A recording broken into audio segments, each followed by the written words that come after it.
Bismillahirrahmanirrahim. Assalamualaikum warahmatullahi wabarakatuh. Alhamdulillah, salatu wassalamu ala rasulillah Sayyidina Muhammadin wa ala alihi wa sahbihi ajma'in. Bersyukur kepada Allah subhanahu wa ta'ala, kita bersalawat kepada Rasulullah Muhammad sallallahu alaihi wasallam. Mahasiswa-mahasiswi yang saya banggakan, pada kesempatan ini kita akan mengkaji materi bahasa Arab berkaitan tentang kalimat sempurna. Saya berharap agar materi yang saya sudah share dalam bentuk PDF itu bisa dipelajari kembali sekaligus dikaitkan dengan materi yang saya videokan. Pada kesempatan ini kita akan membahas tentang kalam. Dalam bahasa Arab, kalam itu adalah ma tarakkaba min kalimataini aw akthar fa'afada ma'nan tamman. Jadi dikatakan kalam apabila kalimat itu terdiri atas dua kata atau lebih. Selain terdiri atas dua kata atau lebih, juga memberikan arti yang sempurna. Kita lihat contoh yang pertama, di situ ada kata Zaidun Ustadzun. Jadi Zaidun Ustadzun terdiri atas dua kata. Zaid seorang guru. Yang kedua, At-tairu 'ala syajarah. Jadi di situ terdiri atas lebih dari dua, yaitu at-tairu, kemudian ala, dan asyajarah. Jadi burung itu di atas pohon. Contoh yang ketiga yaitu qama rajul. Terdiri atas dua kata yaitu qama dan ar-rajul, yang maknanya laki-laki itu berdiri. Contoh yang keempat adalah yal'abu tilmidhu bil qurrah. Ini terdiri atas empat, berarti lebih dari dua, yaitu yal'abu, at-tilmidh, kemudian bi, lalu al-qurrah. Jadi yal'abu itu bermain, sedang bermain, tilmidh itu murid, bi artinya dengan, al-qurra artinya bola. Jadi yal'abu tilmidhu bil qurra. Murid laki-laki itu bermain bola. Nah, apa yang dimaksud dengan arti yang sempurna? Artinya tidak menimbulkan pertanyaan. Baik, kemudian kita masuk di latihan. Nah, latihan ini nanti Anda buat dalam bentuk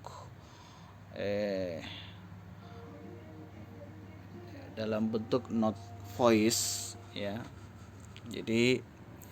Jadi maksudnya itu note voice ini Anda buat catatan rekaman suara, kemudian nanti dikirim ke WA pribadi saya untuk memberikan menilai atas jawaban. Nah, latihan pertama ini Anda hanya membedakan antara kalam dan yang bukan kalam. Jadi disesuaikan dengan materi yang saya jelaskan tadi sebelumnya. Yang mana yang dimaksud dengan kalam. Jadi misalnya kata bal ustadzu darsan, Anda tinggal menjawab ini kalam atau bukan. Jadi kalau misalnya Anda bilang jawabannya oh ini kalam, alasannya apa? Nah, misalnya alasannya terdiri atas dua kata atau lebih. Itu latihan yang pertama. Baik, kita lanjut materi pelajaran kedua berkaitan tentang kalimah. Jadi dalam bahasa Arab, al-kalimah itu maknanya kata. Di sini dijelaskan bahwa yang disebut dengan al-kalimah adalah ma yata'allaful kalamu bih.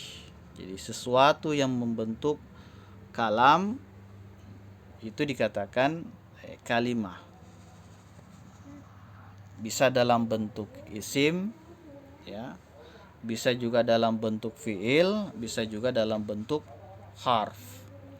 Jadi kalau isim itu biasanya disebut dengan kata benda. Sementara fiil yaitu kata kerja. Adapun harf yaitu selain kata kerja dan kata benda, berarti bukan isim dan bukan fiil. Kita ambil contoh, misalnya Zaidun ustazun.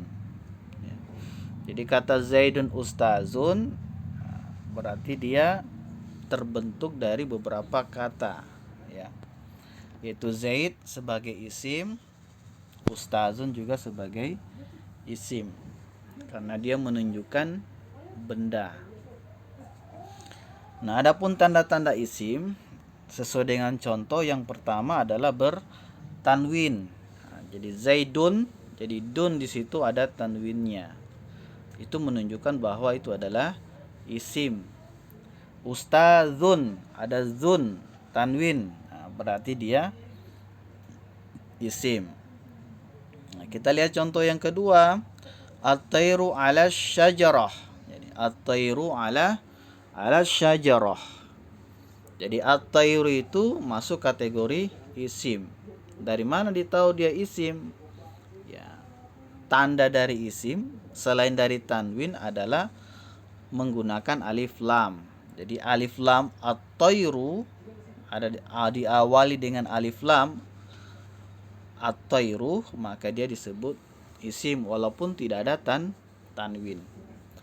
Kemudian ala, nah itu ala masuk dalam kategori harfun, ya. Kenapa? Karena tidak ada tanda-tanda dari isim, tidak ada tanwinnya dan tidak ada alif lamnya. Kemudian ala ini juga tidak punya makna kalau dia berdiri sendiri. Dia punya makna kalau mengikuti isim atau fiil. Kemudian asyajarah itu masuk kategori isim. Dari mana tahu itu isim? Ya, karena menggunakan alif lam, asyajarah. Kemudian yang ketiga, misalnya kata qama ar-rajul, ya, qama ar-rajul. Jadi qama itu masuk golongan fi'il, ya, fi'lun. Kenapa dikatakan fi'lun?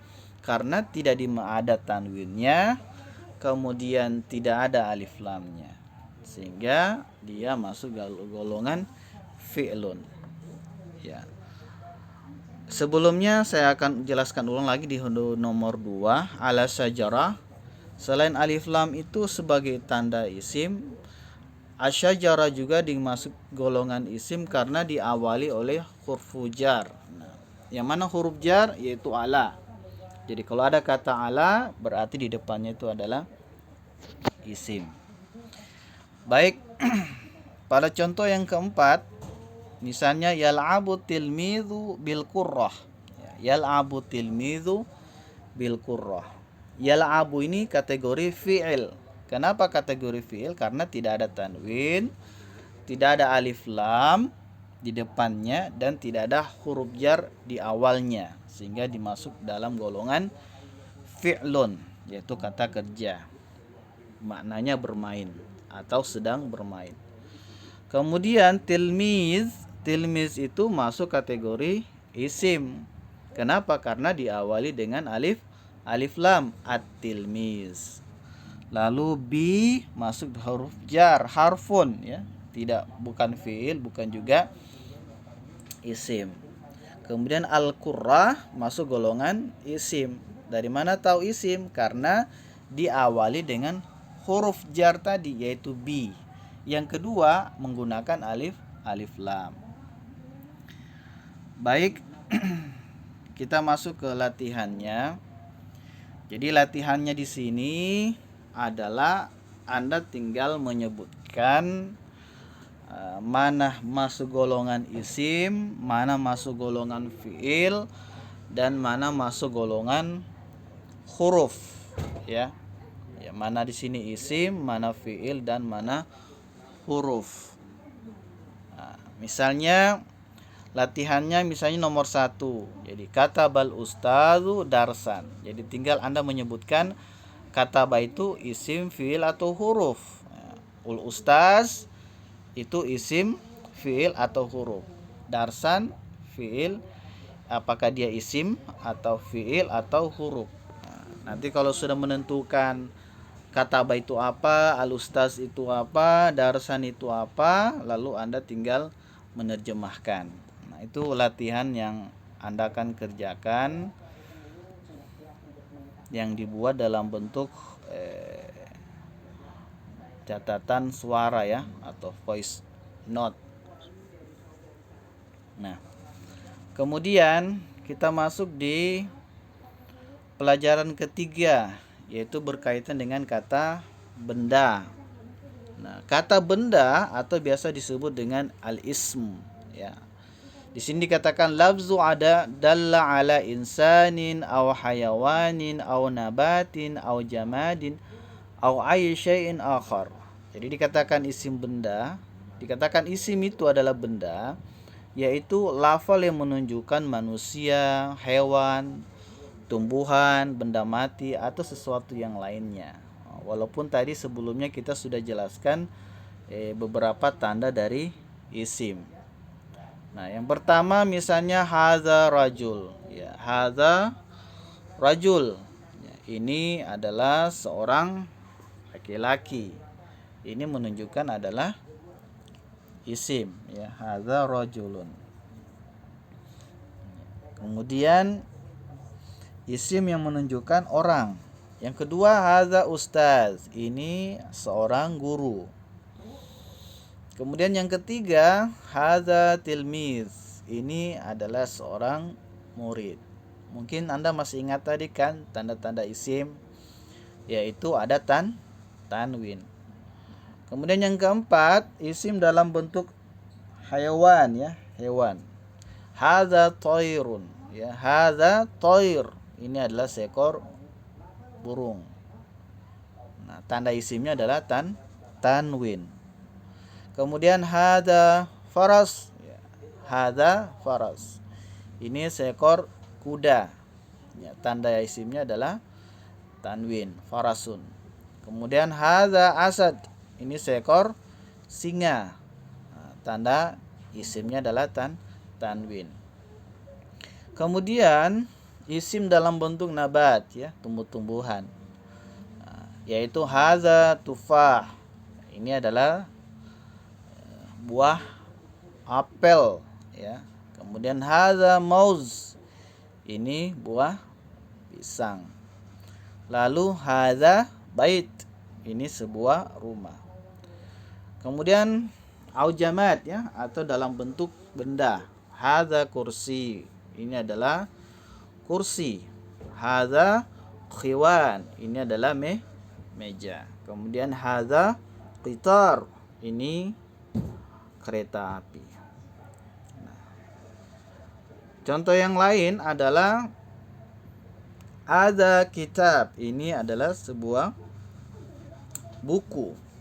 Kemudian hadza qalam. Ini sebuah pena. Hadza sarir. Ini sebuah tempat tidur. Kemudian hadza thawb. Ini baju. Kemudian hadza sirwal. Ini celana panjang. Hadza bab. Ini pintu. Nah, itulah beberapa contoh dari isim. Nah, sekarang latihannya adalah Anda tinggal menyebutkan sesuai dengan gambar ya. Latihannya adalah Anda tinggal beri kata benda yang sesuai untuk gambar. Misalnya nomor 1 disesuaikan dengan gambarnya. Jadi bahasa Arabnya hadza thawb. Ini adalah baju. Nah, begitu seterusnya. Nomor 2 hadza, lihat gambarnya. Nanti dari gambar itu Anda menyebutkan bahasa Arabnya. Begitu seterusnya, di nomor 3 begitu juga, nomor 4 begitu juga. Nah, itu yang latihan tentang isim. ya, sampai nomor 30. Nah, nanti tugasnya ini dalam bentuk voice note ya, rekaman suara. Itu dikirim lewat WA. Tidak usah dalam bentuk video, cukup dalam bentuk audio saja. Voice note ya, catatan dalam bentuk audio. Baik, itu berkaitan tentang isim ya. Mudah-mudahan bermanfaat. Nanti insyaallah kita lanjut lagi di pelajaran keempat yang berkaitan tentang al-ismul mudzakkar dan wal muannas. Demikian, Allah musta'an, wabillahi taufiq wal hidayah.